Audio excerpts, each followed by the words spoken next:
Boa noite, queridos. Graça e paz. Vamos tirar um momento de meditação na palavra do Senhor. Antes de abrirmos nossas Bíblias, nós vamos fazer uma oração e pedir instrução do Senhor para este momento que vamos tirar da leitura da sua palavra. Amém? Senhor Deus e Pai querido, em nome de Jesus, uno minha fé com o meu irmão, minha irmã que está ouvindo do outro lado, Senhor, para pedir a sua orientação, a sua direção, ó Pai, para a meditação na sua palavra. Em nome de Jesus, que o Senhor encontre corações disponíveis para falar, ó Pai, e para nos auxiliar, ó Pai, a compreender as suas escrituras, para que sejamos praticantes e não somente ouvintes da sua palavra. Em nome de Jesus, tudo aquilo que nós fazemos que não lhe agrada, que o Senhor nos mostre. O Senhor que sonda os nossos corações, vem expor, ó Pai, trazer à luz aquilo que não te agrada, ó Pai, para que possamos andar conforme a tua vontade, em nome de Jesus. Amém. Amém. Glória a Deus. Se você estiver com a sua Bíblia, vamos estar lendo na carta aos Filipenses, capítulo 3, do versículo 17 até o versículo 1 aqui do capítulo 4. Um subtítulo aqui diz: Os inimigos da cruz de Cristo. Então, no verso 17 diz assim: Irmãos, sede imitadores meus e observai os que andam segundo o modelo que tendes em nós. Olha que interessante esse versículo, Paulo falando para sermos imitadores dele. Né? Que forte isso. Ter essa capacidade de falar, olha, sejam meus imitadores. Né? Nós sabemos que nós devemos ser imitadores de Cristo, mas o padrão de vida que ele anda era tamanho de falar, olha para a minha vida, olha como eu ando, meu proceder, seja meu imitador. Que interessante, né? É maravilhoso isso. No verso 18, deixa a moto passar, passou o motoqueiro. A moto deve estar boa.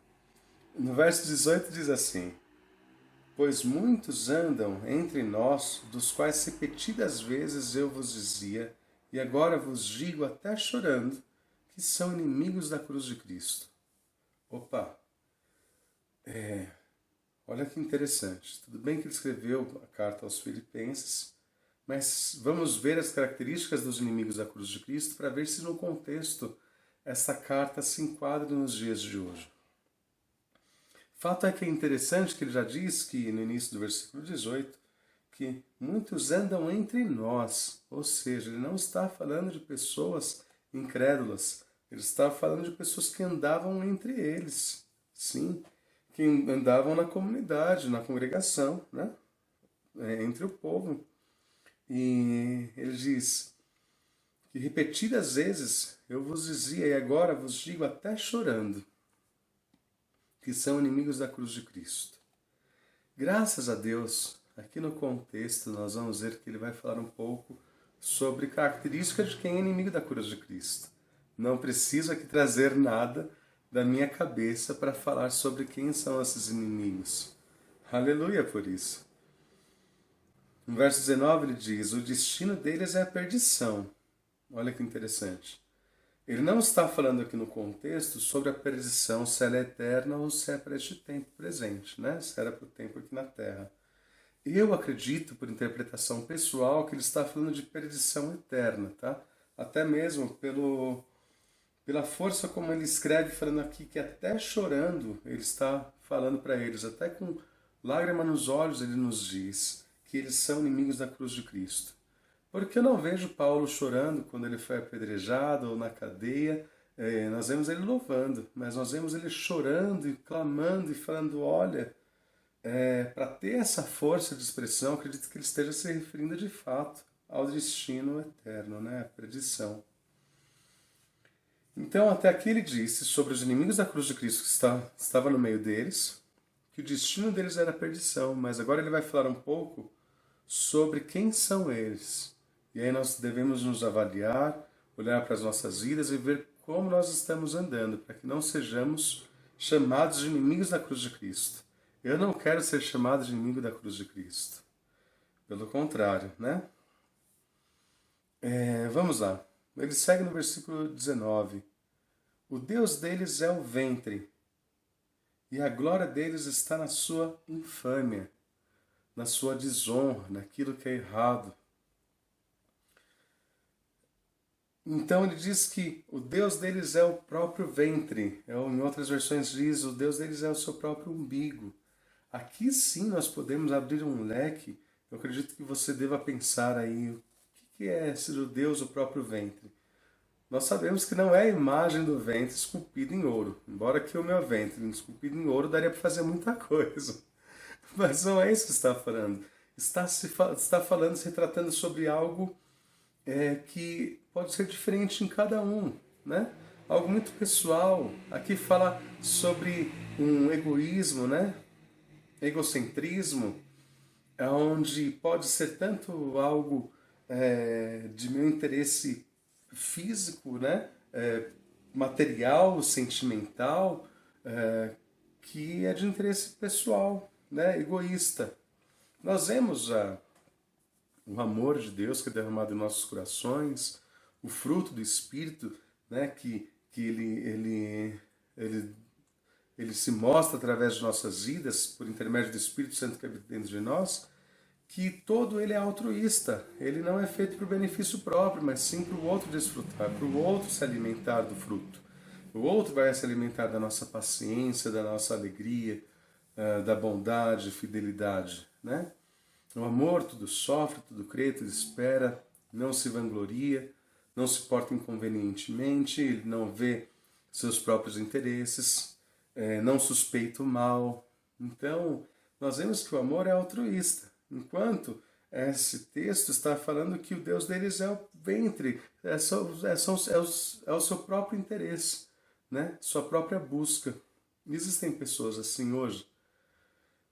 Devem ter pessoas, inclusive assim, vivendo dentro de igrejas que estão pregando a palavra certa, porém pessoas que estão interpretando da forma errada, né? Um evangelho que busca alcançar os próprios objetivos, que venham facilitar a experiência dos próprios objetivos, né? Nós precisamos observar sobre isso, nos atentar sobre isso. E a glória deles está na sua infâmia, naquilo que traz desonra. É engraçado, esses dias, essa semana, eu olhava o status do celular e nós temos que tomar muito cuidado com o que nós postamos no status, tá? As pessoas estão vendo e o que nós postamos é o que nós concordamos e assinamos embaixo. A gente tem que tomar cuidado com nossas postagens, né? Mas uma cliente minha, ela postou uma gravação lá dentro de um culto e gravou o momento do louvor, muito bonito, as cadeiras separadas, seguindo as normas. E a continuação do status dela, quando acabou o status da parte da igreja, entra ela cantando um funk com uma letra que não estava nada de acordo com aquilo que ela tinha mostrado anteriormente. E eu mostrei para minha esposa, chegava a ser algo assustador, né? Cômico se não fosse assustador, na verdade, né? Complicadíssimo, uma pessoa que, sabe, uma frase que o apóstolo Guto falou que mexeu muito comigo, ele diz assim: as suas atitudes falam tão alto que eu não consigo ouvir o que você me diz. E é esse caso, eu vi isso aqui. Essa pessoa ainda expôs um status. Quantas pessoas estão vivendo dessa forma, né? Que conseguem se gloriar na sua própria infâmia, naquilo que traz desonra. Pessoas que gostam de contar vantagem para os outros e se vangloriam inclusive no pecado. Eu já vi muito disso. Isso é complicado. Então aqui ele continua, vamos continuar lendo sobre o que a palavra diz, quem são os inimigos da cruz, né? Então o Deus deles é o ventre e a glória deles está na sua infâmia, visto que só se preocupam com as coisas terrenas. Preste atenção, visto que só se preocupam com as coisas terrenas. A Bíblia não está falando que quem se preocupa com as coisas terrenas é inimigo da cruz de Cristo. Visto que só se preocupam com as coisas terrenas. Eles só se preocupam com as coisas terrenas. Tá? Porque tem muitos cristãos que acreditam que buscar coisas terrenas ou ter objetivos nessa vida é pecado. Nós precisamos entender que tem grande diferença a palavra ingratidão com a insatisfação. De fato, não devemos ser ingratos. Nós temos gratidão por tudo que o Senhor tem nos dado. Inclusive pelo ar que nós respiramos. Tem muita gente agradecendo ao ar que nós respiramos nessa pandemia que vivemos, né? Viram quão precioso é o ar que respiramos, né? Então, até o ar que nós respiramos, nós somos gratos. Mas muitos acabam usando como desculpa a satisfação, né? Como um lugar de preguiça ou de estagnação, onde não consegue buscar nada além. E acaba falando, olha, não busco nada porque isso é pecado, eu tenho que ser grato. Sim, você deve ser grato a Deus por tudo que tem. Inclusive, tudo que nós temos é para a glória de Deus. Mas, desde a criação, o Senhor nos fez pessoas sonhadoras e conquistadoras. Antes do pecado, o Senhor deu ordem ao homem para frutificar, multiplicar e dominar, né, sobre a terra, dar continuidade na criação dele. E nós vemos a tecnologia que nós utilizamos hoje, inclusive esse aparelho que você me vê, é fruto do domínio do homem. A matéria-prima desse aparelho celular, do tablet ou da televisão, computador, enfim, a matéria-prima já estava lá no Jardim do Éden. Sim, a matéria-prima estava lá, mas foi no decorrer do domínio do homem, da tecnologia, do que o Senhor deixou na terra, que ele chegou até esse ponto. Ou acha que isso não seria de benefício na época de Cristo? Será que um helicóptero não seria muito útil para as viagens missionárias? Claro que seria, um avião, claro que seria benéfico. Isso é sinal do domínio. Eu não consigo ver também aquele texto de Isaías, eu até separei aqui, onde fala que mas os que esperam no Senhor renovarão as suas forças, subirão com asas como águia, correrão e não se cansarão, caminharão e não se fatigarão. Esse texto foi escrito para quem não tem um objetivo de vida? Acho que não, né? Nós também vemos em Salmos 37, quando Deus diz, agrada-te do Senhor e Ele satisfará os desejos do seu coração. Veja, não está falando que nós devemos nos agradar dos nossos sonhos. Agrada-te dos teus sonhos, dos teus objetivos, e o Senhor satisfará. Não, agrada-te do Senhor e Ele satisfará os desejos do teu coração. Se fosse pecado ter desejos no coração, o Senhor não permitiria que o salmista escrevesse esse texto. Também nós lemos em Eclesiastes, capítulo 3, que, não vou falar o versículo, mas diz aqui, e também que todo homem coma e beba e goze, desfrute do bem de todo o seu trabalho. E isto é um presente de Deus. Está escrito em Eclesiastes, capítulo 3. Em 1 Timóteo, capítulo 5, quando diz, contudo, se alguém não cuida dos seus, especialmente dos da sua própria família, este tem negado a fé e se tornou pior do que um descrente.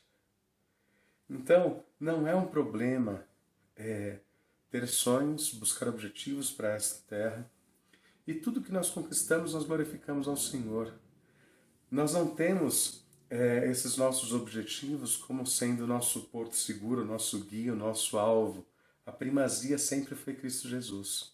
Nós temos exemplos dentro da igreja, inclusive, de pessoas que viveram grandes sonhos, eu digo grandes sonhos, mas o Senhor pediu o grande sonho e a pessoa honrou ao Senhor, não emprestando para a igreja, mas depositando o seu grande sonho. Eu acompanhei isso e vi isso acontecendo, e não foi na base da barganha, porque por anos a pessoa que abriu mão de um grande sonho que ela tinha, ela viveu de forma mais simples, mas depois houve honra.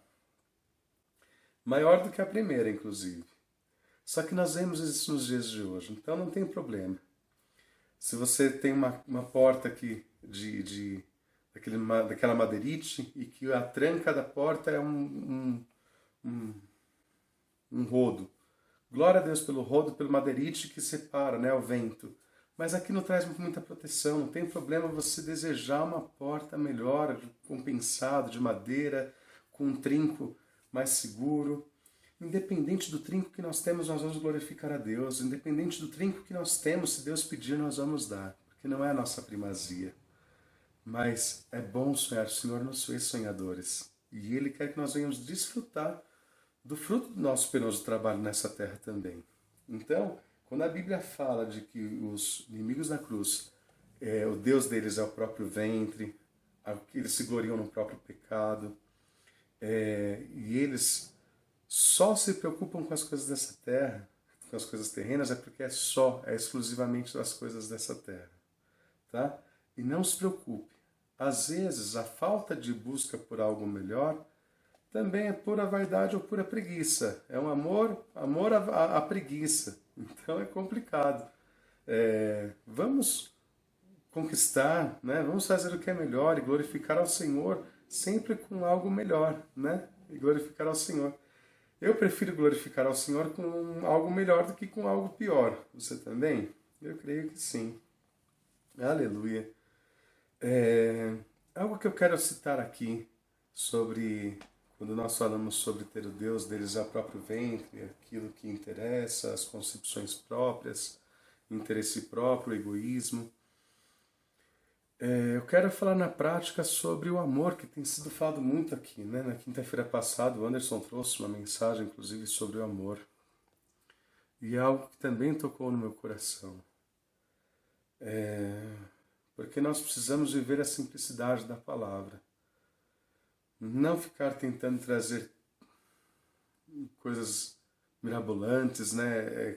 Grandiosas, grandes revelações, às vezes para ter como desculpa para não vivermos a simplicidade da palavra. E eu quero ler um versículo que está em Provérbios, capítulo 10, porque eu quero que você pense aí, se tem alguém que precisa pedir perdão para você. Pense em alguém aí que precisa pedir perdão para você. Pense em alguém que você não gosta muito. Vê se tem alguém que você não gosta muito do jeito dela. Pense em alguém que tem um jeito que te irrita. Por que eu estou fazendo esse exercício? Porque na verdade não deveria haver ninguém na nossa mente. Nós deveríamos ser livres disso. Estarmos livres de mágoa, livres de ficar condenando os outros pelo jeito delas que não nos agrada. Saber que, assim como o meu jeito não agrada a muitos, o seu jeito também não agrada a alguns. Se nós ficarmos presos àquilo que nos magoou, alguém que nos magoou, nós magoamos os outros também. Se nós ficarmos presos aos defeitos, limitações dos outros, nós não vamos apreciar as qualidades dos outros. Só que nós também temos defeitos, só que nós temos qualidades. Sabe, existem pessoas que não alcançam aquilo que eu alcanço, mas fazem muito mais aquilo que eu não poderia estar fazendo. E é tão bonito o corpo de Cristo. A Maria esteve falando esses dias sobre o corpo de Cristo. Os membros tão diferentes, mas todos eles, no conjunto da sua ação, alcançam algo tão bonito. Por que eu estou falando sobre isso? Porque talvez nós estejamos olhando muito para nós mesmos, né? Com muita facilidade de guardar rancor ou de apontar o erro dos outros. Nós não deveríamos estar vivendo assim. Isso pode nos fazer inimigos da cruz de Cristo, onde somos melhores do que os outros, onde somos egoístas, onde o meu sonho é maior, onde o meu pensamento é maior, onde o que eu falo é melhor. Gente, não. Sabe? O texto que eu quero comentar, que veio no meu coração, o primeiro deles diz em Provérbios capítulo 10, no verso 12, diz que o ódio provoca contendas, mas o amor cobre todas as transgressões. Olha o que o amor faz. Enquanto o ódio gera contendas, provoca contendas, o amor cobre todas as transgressões.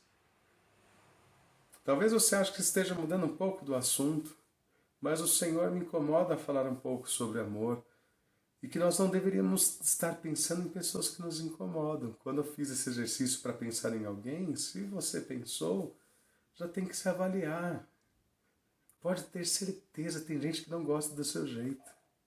Tem gente que não gosta do meu jeito, mesmo se não for errado, mas o meu jeito de falar, em reunião, por exemplo, eu falo. Quando eu sou voz contrária, eu falo, eu sou chato. Esse meu jeito chato incomoda muita gente. Por outro lado, Existem qualidades em mim que a pessoa precisa, assim como eu preciso das qualidades que você possui. Eu preciso das suas qualidades para que o reino continue andando. Tem tantas coisas que você alcança que eu não alcanço. Tem tantas coisas que você faz que eu não faço. Mesmo se eu não gosto do seu jeito. Ora, se ficarmos valorizando aquilo que não presta em cada um, não vamos conseguir conviver uns com os outros. Mas se nós compreendemos que também somos chatos, que também temos defeitos, e que se as pessoas forem olhar apenas para os nossos defeitos, ninguém vai querer conviver conosco, meus queridos, nós começamos a olhar o próximo de jeito diferente, de uma forma diferente. Então, enquanto o ódio, ele provoca contendas, discussões, né? O amor cobre todas as transgressões. Olha que coisa linda. Também no Novo Testamento, em 1 Pedro 4,8, diz isso. Tendo antes de tudo ardente amor uns para com os outros, porque o amor cobre uma multidão de pecados. Sabe, se nós erramos, tenhamos humildade, simplicidade de pedir perdão.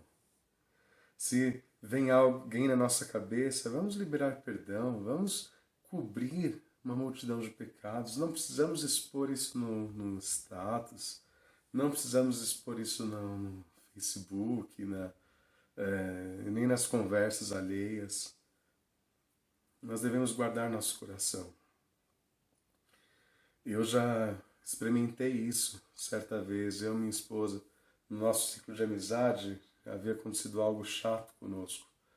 E nós começamos a comentar com os nossos amigos, irmãos. Porque olha, nós somos traídos em tal situação, foi muito chato o que aconteceu, muito chato o que aconteceu. Sabia que as pessoas pegaram bronca de coisas que nem tinham acontecido com eles pelo nosso mau testemunho? Eu estou falando algo de ruim que eu fiz, tá, gente? E eu me arrependo, aprendi com essa lição. Sabe, se eu começar a falar mal de Beltrano para Ciclano, olha, porque Beltrano isso, Beltrano aquilo, às vezes o Ciclano vai pegar a bronca do Beltrano, coisa que nem ele viveu. Sabe, o amor cobre uma multidão de pecados. Ele cobre todas as transgressões. Ele não se alegra em espalhar essas notícias. Eu aprendi isso alguns anos atrás. É melhor não espalhar essas notícias que não vão trazer edificação. Amém? Estou falando isso para que nós possamos olhar para dentro do nosso coração e ver o que está saindo da nossa boca ou nas nossas postagens. Né? Porque os inimigos da cruz de Cristo, eles olham apenas para si. O Deus deles é o próprio ventre, é o próprio umbigo. Eles estão muito ligados nas coisas dessa terra. Se nós estamos ligados nas coisas do reino, nós sabemos que vemos a capacidade, as habilidades da pessoa que ela tem para produzir para o reino de Deus. E aquilo no qual ela ainda não cresceu, meus queridos, nós temos muito que aprender também. Então não vamos ficar sendo pesados uns com os outros. Vamos amar uns aos outros, né? Muito mais amor do que, né, cobrança. Desde que o Espírito Santo já faz a parte dele em nossas vidas. E o que me faz lembrar também aqui, nós vamos continuar a encerrar o texto, né? Quando Jesus Cristo, em Mateus capítulo 16, ele diz: aquele que quiser vir após mim, tome a sua cruz, né? Quando uma pessoa via alguém andando com uma cruz, já sabia que ela estava morta, né? Era só o trajeto dela até ser crucificada. Então, quando nós carregamos a nossa cruz, é sinal de que nós já morremos, de fato, para este mundo. Quando nós negamos a nós mesmos e vivemos a vida de Cristo, é isso. Então a primazia é do Senhor. Sabe algo que me vem no coração? Quantas pessoas falam, não sou inimigo da cruz de Cristo, o Senhor é em primeiro lugar. Mas tem muita dificuldade em até dar o dízimo, que é a 10ª parte, que é 10%. Sendo que a nossa vida é do Senhor, não 10%. Pessoas têm dificuldade em abençoar alguém, seja com uma ligação, com um bolo, ou pagando a conta de luz da pessoa. Coisas simples, mas que podem abençoar a vida de pessoas. Quando se trata de coisas terrenas, né? De dinheiro, não. O meu coração é do Senhor, mas não mexe no meu planejamento mensal, senão o negócio aperta.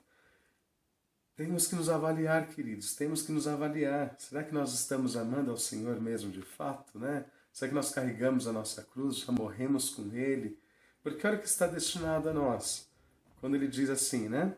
Depois de falar sobre os inimigos da cruz de Cristo, ele fala sobre os que não são, né? Pois ele diz, pois a nossa pátria está nos céus, para a gente não ficar só preocupado com as coisas dessa terra. De onde também nós aguardamos o Salvador, o Senhor Jesus Cristo, o qual transformará nosso corpo de humilhação para ser igual ao corpo da sua glória, segundo a eficácia do poder que ele tem de até subordinar a si todas as coisas. No versículo 1 do capítulo 4, olha o que Paulo diz, que lindo, que precioso. Portanto, meus irmãos, amados e muito saudosos, minha alegria e coroa. Olha que coisa linda. Sim, amados, permanecei deste modo firmes no Senhor. Que nós venhamos permanecer firmes no Senhor. Que Ele seja o nosso alvo, a nossa razão de viver. Que nós possamos viver a simplicidade do Evangelho. Não é conhecer de todos os assuntos bíblicos, mas é tentar viver a simplicidade do amor que Ele colocou em nossos corações. Essa preciosidade é maravilhosa. Eu posso, como desculpa para não viver esse Evangelho, buscar ser conhecedor de todas as coisas. Mas como a própria palavra diz, não adianta nada eu falar a língua dos homens, a língua dos anjos, sem amor de nada vale. Não adianta eu vender tudo que eu possuo e dar aos pobres, sem amor de nada adianta. Então vamos perdoar quem nós precisamos perdoar? Vamos parar de mesquinharia, de ficar pesando o defeito dos demais? Vamos parar de meninice? Vamos amar mais, falar em amor, ouvir em amor, viver em amor, conquistar em amor, viver o Evangelho de Cristo, até a vinda dEle. É muito gostoso viver o Evangelho do Senhor. Que nós possamos continuar vivendo aquilo que Ele já nos ensinou e venhamos prosseguir em alcançar a estatura de varão perfeito de Cristo Jesus. Em nome de Jesus. Quero orar, encerrar orando, pedindo para Deus, para que o Espírito Santo dele, que habita em mim, que habita em ti, venha continuar a obra linda que ele começou, para que nós possamos viver conforme a vontade dele, que é perfeita, é agradável, ela é boa para as nossas vidas. Vamos viver dias melhores e maravilhosos para a honra e glória do Senhor Jesus. Nesta terra ainda, vamos viver dias maravilhosos, sendo cartas vivas do Senhor, demonstrando a graça dEle, o amor dEle através de nossas vidas, para a honra e glória dEle, em nome de Jesus. Continue na prática da palavra e até breve, em nome de Jesus.